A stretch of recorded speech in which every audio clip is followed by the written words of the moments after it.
Oi pessoal, tudo bem? É um prazer estar falando com vocês. Aqui o foco é saúde e emagrecimento. Aqui a gente fala sobre emagrecimento saudável e fácil. Sim, vai ficar fácil para você, como é ridiculamente fácil para mim. Eu prometo que vai ficar fácil, hein? Eu prometo. Aqui é você no controle total do seu corpo e da sua saúde. E o episódio de hoje é sobre um dos principais vilões modernos que você precisa conhecer para perder mais peso, principalmente gordura corporal.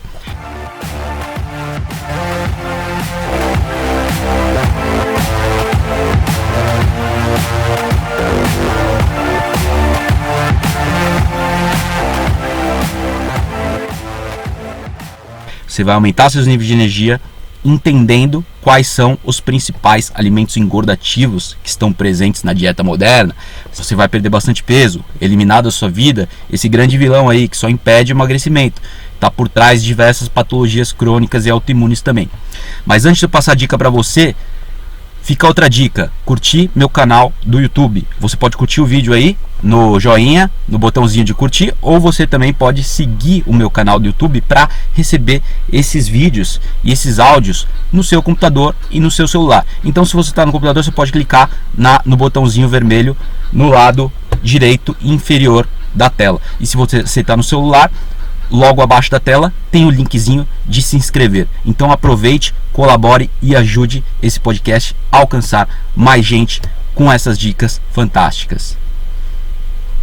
Todo mundo sabe que o brasileiro adora comer um pãozinho de café da manhã, aquele pãozinho, um pedaço de bolo, lanche da tarde, está sempre consumindo alguma massa, independente da forma que seja, né? Macarrão, lasanha, tem o cannelloni, pizza e assim vai, nhoque, não acaba nunca. E o arroz, feijão refogado com óleo vegetal, mas o arroz e feijão é o de menos, né? Se a gente comparar a carga glicêmica, a quantidade de carboidrato que tem na massa, nas massas, nos farináceos, nos grãos, comparado com feijão, é muito maior nos grãos e nos pães, é incomparável. Então um feijãozinho tem um baixo índice glicêmico, bastante fibra, não é o vilão. Por outro lado, as farinhas e o carboidrato refinado, como o açúcar, sim.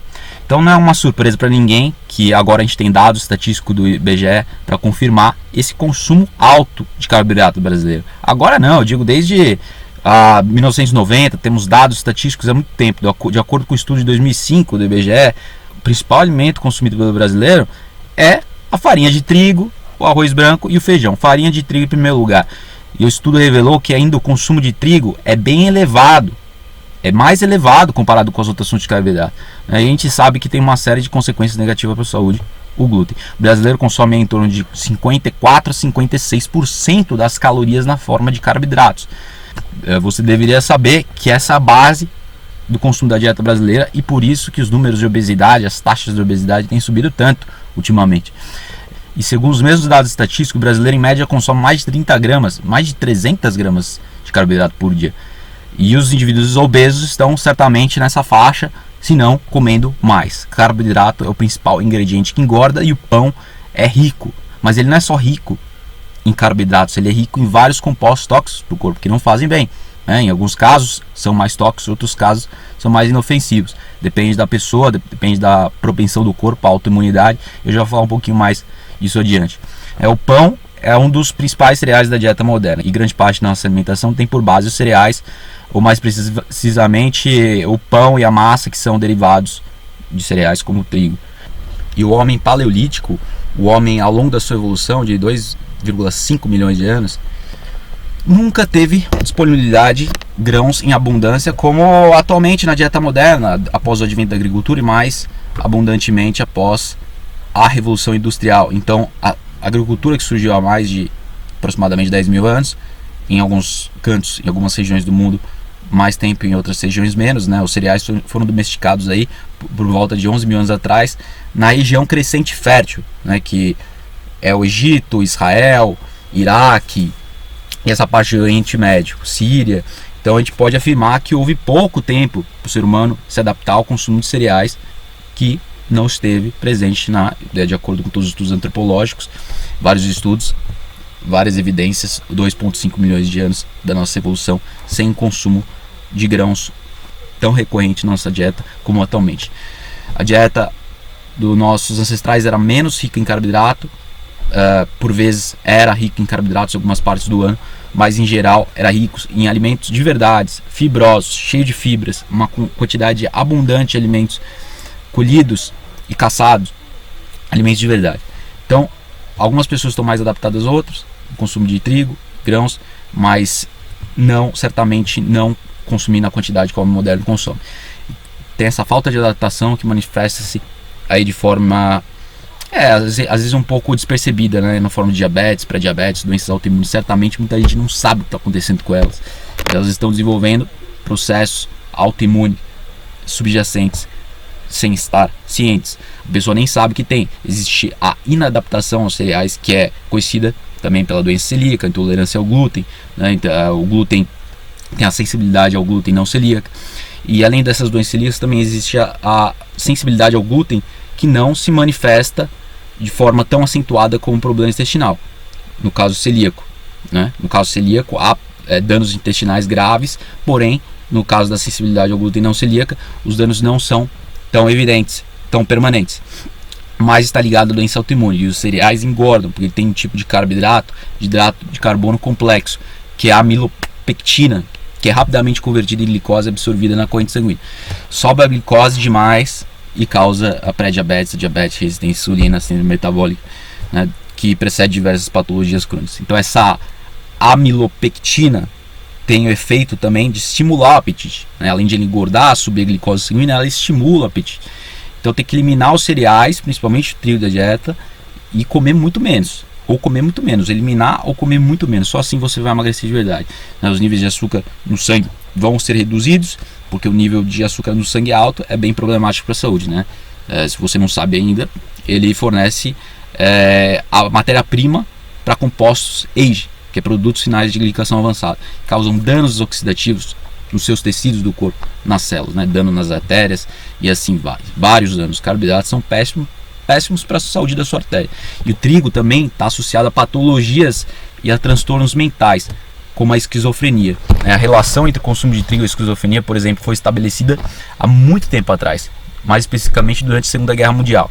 Os homens e as mulheres da Finlândia, também Noruega, Suécia, países nórdicos, inclusive também o Canadá e os Estados Unidos, eles foram menos hospitalizados por esquizofrenia quando havia falta de pão.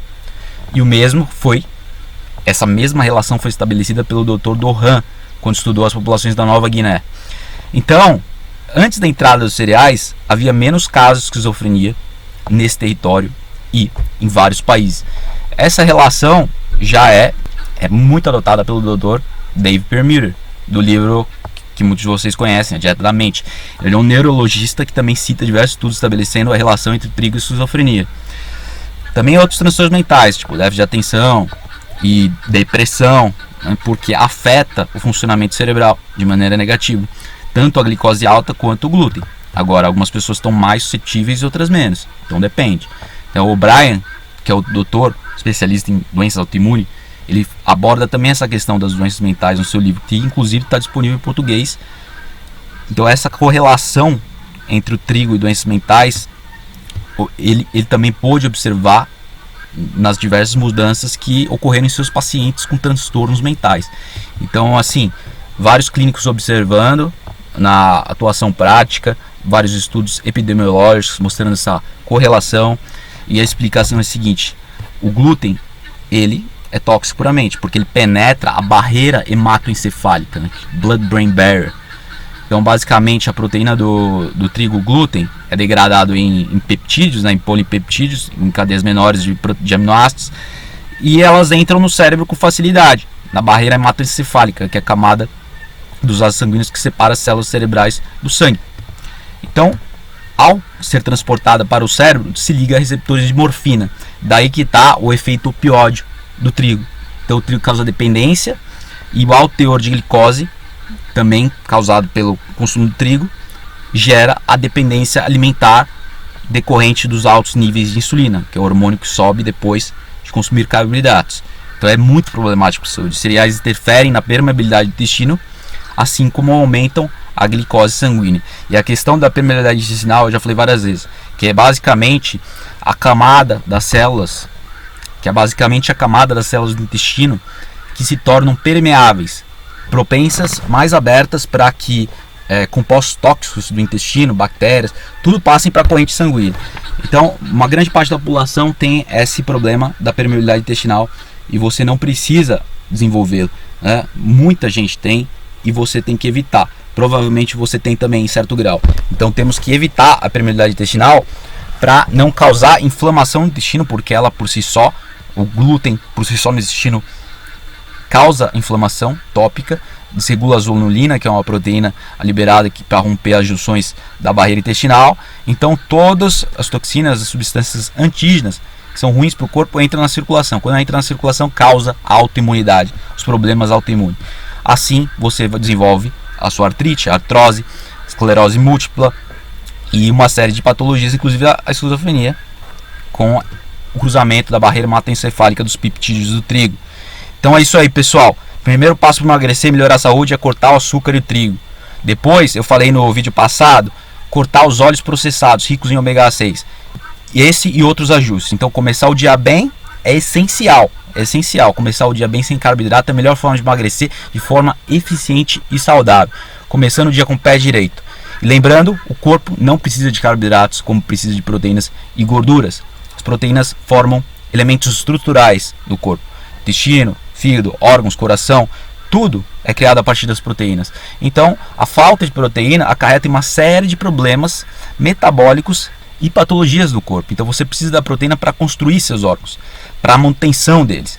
E carboidrato não. O corpo produz endogenamente, ou seja, produz a partir da proteína e da gordura e dos tecidos mesmo do corpo. Então, nunca vai faltar glicose, mas proteína, aminoácidos são essenciais.